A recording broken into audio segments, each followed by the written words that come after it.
But some of the important features about PHIRST South Bank, what makes us slightly different, we're the only London-based PHIRST centre, but we do take evaluations from anywhere across the UK, so we could be given an intervention from anywhere across the 4 nations.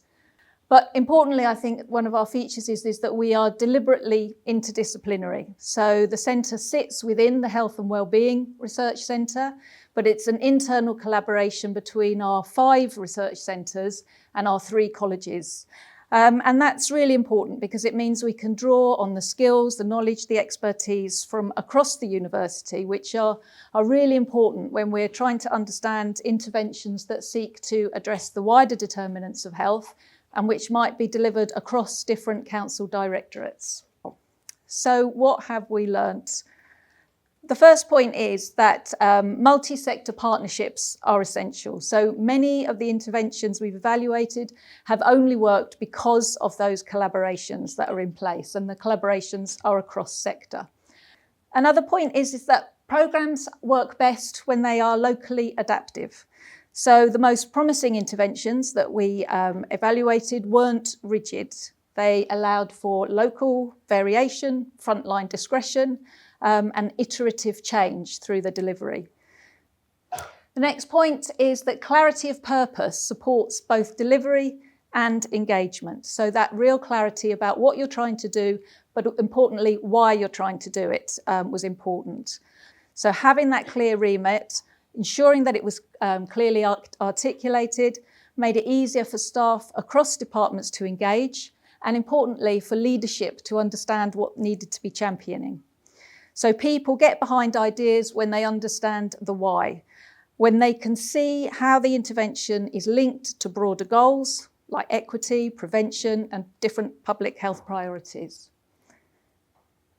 The fourth learning that we wanted to share with you today is that of public involvement and people with lived experience improving both the design, the relevance and the reach of interventions. So we always have public contributors supporting the evaluations that we do, and they make sure that our evaluations respond to the local context and are meaningful to the local populations. The next one that we wanted to share is the importance of the workforce confidence as a hidden driver for success. Might seem obvious, but it came through in several evaluations. So where we saw that frontline staff felt confident, so in delivering new models of hybrid stop smoking services, or in navigating new relationships, such as in the public health hybrid posts working with planning, interventions worked far better. So we also saw, interestingly, that the evaluation itself helped to build that confidence by validating practice, offering opportunities for reflection and giving those kind of feedback loops. The next point is that equity, and many of the interventions that we evaluated incorporated an aim to reduce inequalities. But what we identified is that equity needed to be built in from day one rather than bolted on as an additional point. And the last point about what we've learned from our evaluations is that systems thinking supports sustainability. So the most impactful interventions weren't isolated pilots, they were part of a broader system ambition. And briefly, I just wanted to also reflect on what we've learned about that other point, about building research within a local authority culture. And we've kind of identified a number of different things. Importantly, that relationships are the foundation in trying to achieve this as an ambition. So relationships within the public health team, relationships across the council, but also relationships with researchers. So the most effective evaluations grew out of those trusted relationships between public health teams and researchers, and they were often built long before the evaluation even began.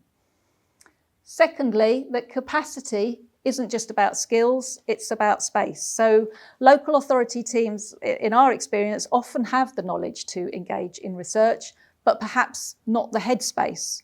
And the supportive partnerships that initiatives like PHIRST can bring can create that breathing option. To start with questions that matter locally. So co-producing research questions is so important in ensuring that the evaluation aligns with what's actually needed and ensures that local ownership of the findings.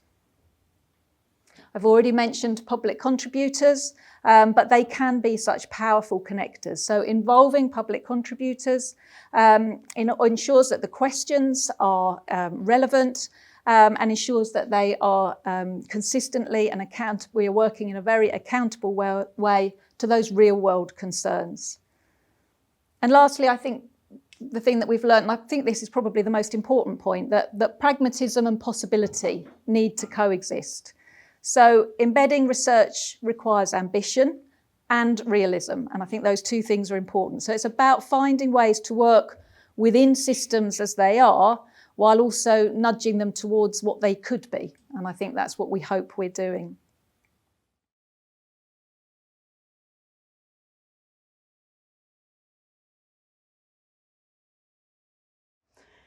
Having an independent evaluation and the FIRST and the NIHR Centre kind of brought a kudos to the work that we were doing and brought kind of an appreciation. We were setting out this community of practice as a learning community, and then to say you've got an independent research partner in there, that really kind of emphasises that kind of focus on learning. So the partners that we were working with were like, okay, they mean it when they say they want to learn, and we will get involved and we will contribute to that. It also provided us that kind of headspace to reflect. We kind of, I think when we started, I remember we had our first meeting when we were talking about our logic model and what we're doing. We're like, oh, there's no logic.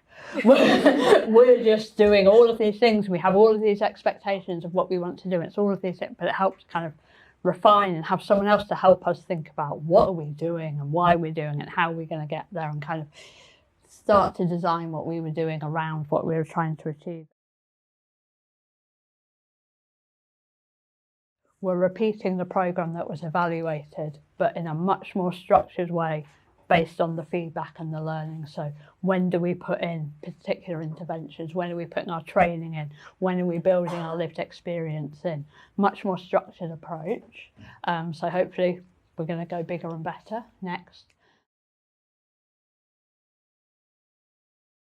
And the thing we're getting lots of requests for is evaluation. So evaluation is the thing which will, I think, make a difference in terms of creating a research culture in a local authority, and actually get us to the point where we are becoming data and evidence driven. So it's making sure that the research question you're asking is the one that needs to be asked, and co-producing those questions. So working with the people that you want to ultimately implement whatever outcome from the evaluation is, they've got to be at the table from the get-go. And members of the community are as important as any officer or member of the kind of wider system in that conversation. So making sure that you've got that connection, making sure that people are understand the process, understand what they're doing, and have a sort of stake in it, if you like. I don't know if any of you have heard of Myron Rogers, but he talks about real change happening within the real work. And that's something which I always hold very dear, and I think it's really, really important in this work, that you have to involve the people who do this work. It's no good just involving our councillors or our senior leaders. You've got to involve the people who are actually at the front line to kind of make it land, so it kind of can land well and actually make a difference to what we do, have the impact that we're all seeking.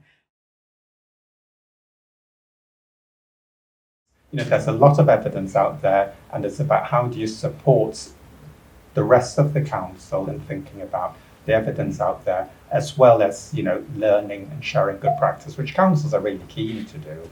And I think the third area which councils are really, really strong on is obviously listening to the communities. What do communities tell us about the problems that they want fixing? And that's your community research element. One of the questions that we are asked is it worth the effort? It takes a lot of time. And the way that I see it is that evaluation is a core public health skill. And Susie, that there are opportunities for us, having the FIRST Centre locally, to think about that skills transference. And we've piloted an opportunity where we work with Susie, or members of the team work with Susie on evaluations, and to do that bit of skills and knowledge development. I think that's a really exciting and important piece of work that's core to public health skills development. Our takeaway from the work we've done with Susie's team is it's been a phenomenal opportunity for us to open the eyes of the local authority to what high quality evaluation can do and how it works, what it actually means when we talk about evaluation. So it's been phenomenal in that sense, and because of the credibility that they bring to the table, it's kind of created curiosity and created interest and enthusiasm for doing this sort of thing.